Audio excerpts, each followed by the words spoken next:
জাতিসংঘের শান্তিরক্ষা মিশনে অবদান রাখার মাধ্যমে বাংলাদেশ বিশ্বশান্তিতে পরোক্ষভাবে অবদান রাখছে। শুরু থেকেই বিভিন্ন বৈশ্বিক মিশনে বাংলাদেশের চিকিৎসক প্রকৌশলীরাও অংশ নিয়েছেন। এটি বিশ্ব সম্প্রদায়ের কাছ থেকে বাংলাদেশের অবদানের একটি দুর্দান্ত স্বীকৃতি এনে দিয়েছে। Global peace and harmony Bangladeshis role in UN peacekeeping শীর্ষক সেমিনারে এ কথা বলেছেন বক্তারা। বিশ্বশান্তি দিবস উপলক্ষে আজ রোববার নর্থ সাউথ ইউনিভার্সিটির সিন্ডিকেট হলে এই সেমিনারের আয়োজন করে বিশ্ববিদ্যালয়টির center for peace studies CPS.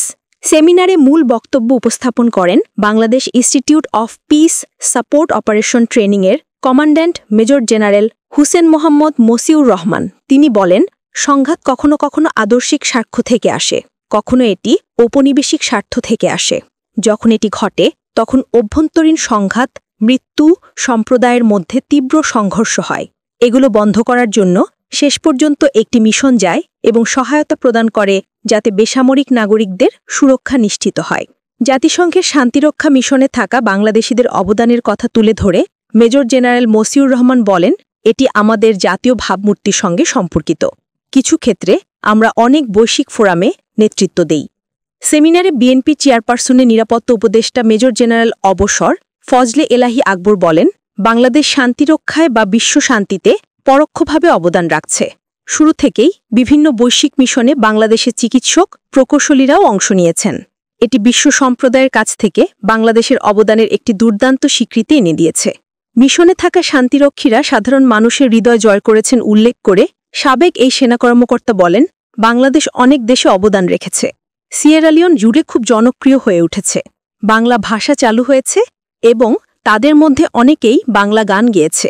আমরা আমাদের জাতীয় পতাকা এবং আমাদের সংস্কৃতিকে সেখানকার জনগণের কাছে তুলে ধরেছি। তিনি বলেন, দেশের মানুষের আস্থা অর্জন করতেও সেনাদের জনগণের সঙ্গে সম্পর্ক বাড়াতে হবে।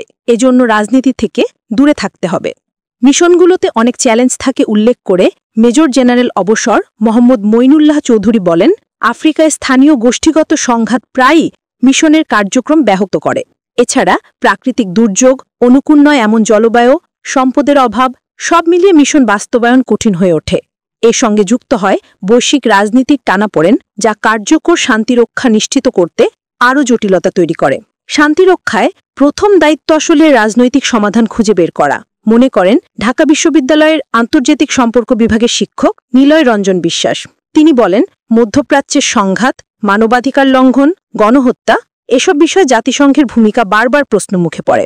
নিরাপত্তা পরিষদের নেতৃস্থানীয় সদস্যরা যদি সংকট সমাধানে ব্যর্থ হন, শান্তিরক্ষার দায়ভার কেবল শান্তিরক্ষীদের নয়। সেমিনারে জাতিসংঘ শান্তিরক্ষা মিশনে বাংলাদেশ পুলিশের অবদানের কথা তুলে ধরেন পুলিশের অতিরিক্ত মহাপরিদর্শক অর্থ মোহাম্মদ আকরাম হোসেন। শান্তি প্রতিষ্ঠায় তরুণদের আরও বেশি এগিয়ে আসা আহ্বান জানিয়ে তিনি বলেন, আপনারা যারা তরুণ শিক্ষার্থী, আপনারাই প্রকৃতপক্ষে শান্তি প্রতিষ্ঠার মূল শক্তি। নর্থ সাউথ ইউনিভার্সিটির উপাচার্য অধ্যাপক আব্দুল হান্নান চৌধুরীর সভাপতিত্বে সেমিনারে আরও বক্তব্য রাখেন ঢাকা বিশ্ববিদ্যালয়ের শান্তি ও সংঘর্ষ অধ্যয়ন বিভাগের শিক্ষক সাজ্জাদ সিদ্দিকী। সেমিনারটি সঞ্চালনা করেন সিপিএসের পরিচালক এম জসিমউদ্দিন। ধন্যবাদ জানিয়ে বক্তব্য রাখেন নর্থ সাউথ ইউনিভার্সিটির স্কুল অব বিজনেস অ্যান্ড ইকোনমিক্সের ডিন অধ্যাপক এ কে এম ওয়ারেসুল কারিম।